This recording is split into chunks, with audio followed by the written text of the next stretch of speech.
काय सांगाल आज तुम्ही या ठिकाणी नाल्यामध्ये कारण काय सांगाल? कारण असं आहे, 26 जुलैपासून मीरा गावठण महाजनवाडी गावदेवी कंपाऊंड या ठिकाणी एकूण 14 माणसं वाहून मृत्यू झालेली होती।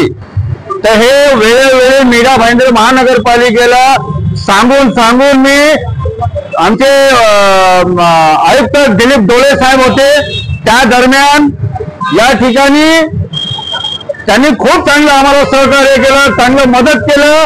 2020 मध्ये राकेश हंसुरा नावाचा 19-20 मध्ये त्याचीही मृत्यू झाली वाहून नाल्यामध्ये। तिथपासून स्वतः दिलीप डोळे साहेब आयुक्त मीरा भाईंदर महानगरपालिकेचे ते येऊन पाहणी वगैरे करून त्यांनी करोडो रुपये या ठिकाणी नाला व्यवस्थित बनवण्यासाठी त्यांनी आदेश केला। आमच्या मागण्या अनुषंगाने नाल्याचं काम झालं, व्यवस्थित चांगला झाला। पण या ठिकाणी जो जुना हा नैसर्गिक ओढा नदी आहे, हा नॅशनल पार्क वगैरे जंगलातून येणारा नदी आहे, याला कलेक्टरची परवानगी नाही, कोणाची परवानगी न घेता नगरपालिकेने पूर्णपणे संजार बिझनेस पार्क या मालकाला मदत करून या स्टेट बँकेच्या बाजूला त्यांनी पूर्णपणे हा नैसर्गिक ओढा नदी हे बंद केलेलं होतं। 15 दिवसापूर्वी राबीत टाकून ते आम्ही पूर्ण काढून घेतलं। त्यानंतर परत त्यांनी दगडाचे बांधकाम करून दोन्ही साईडला तो पाणी पूर्ण बंद केलेला आहे।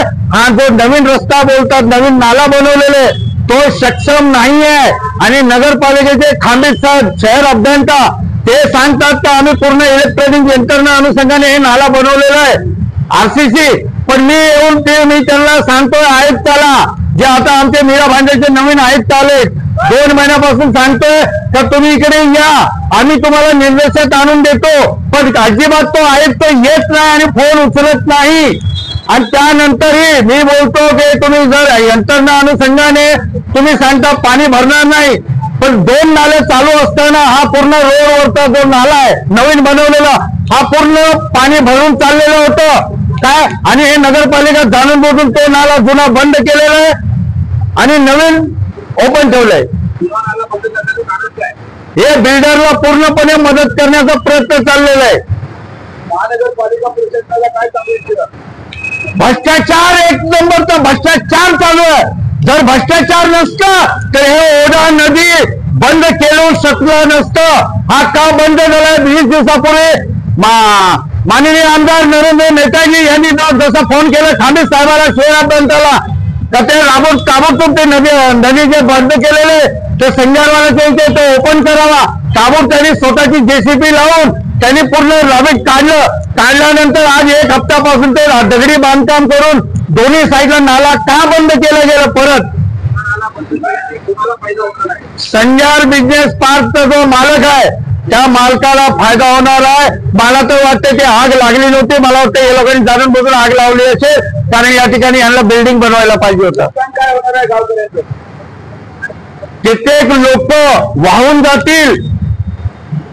त्याच्या अगोदर 2022च्या अगोदर 5-5, 6-6 फूट लोकांच्या घरात पाणी शिरायचं, लोकांचं पूर्ण बर्बाद होऊन जायचं, अन्न धान्य कपड्यापासून वंचित होऊन जायचे, रात्र बेरात्र सर्व पळून जायचे आणि लोक वाहून जायचे त्या ठिकाणी।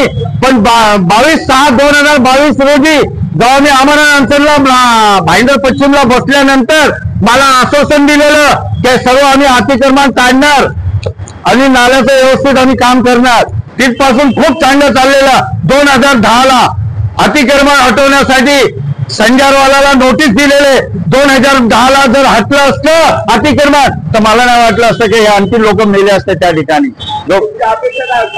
आमची अपेक्षा ही आहे की जुना नालाही चालू द्या आणि हेही सुद्धा चालायला पाहिजे, दोन्ही नाले चालायला पाहिजे। नाही तर परत मीरा गावठण महाजनवाडी तसेच मुन्सी कंपाऊंड मीरा गाव हे परत जलमग्न होणार पाणी।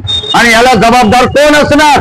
फक्त लेटर आम्हाला लिहून देतात खांबीत साहेब की हे सक्षम आहे। सक्षम जर आहे तर तुम्हाला भीती कसली आहे? जर इकडे कोणाचा दुर्घटना घडली किंवा कोणाचं नुकसान झालं तर तुम्ही 306चा गुन्हा आम्ही नोंद करू शकतो। तुम्ही असं लिहून द्या आम्हाला, तर आमच्या अंगावरती आम्ही 306 गुन्हा दाखल केला तर आम्ही स्वीकार करू म्हणून।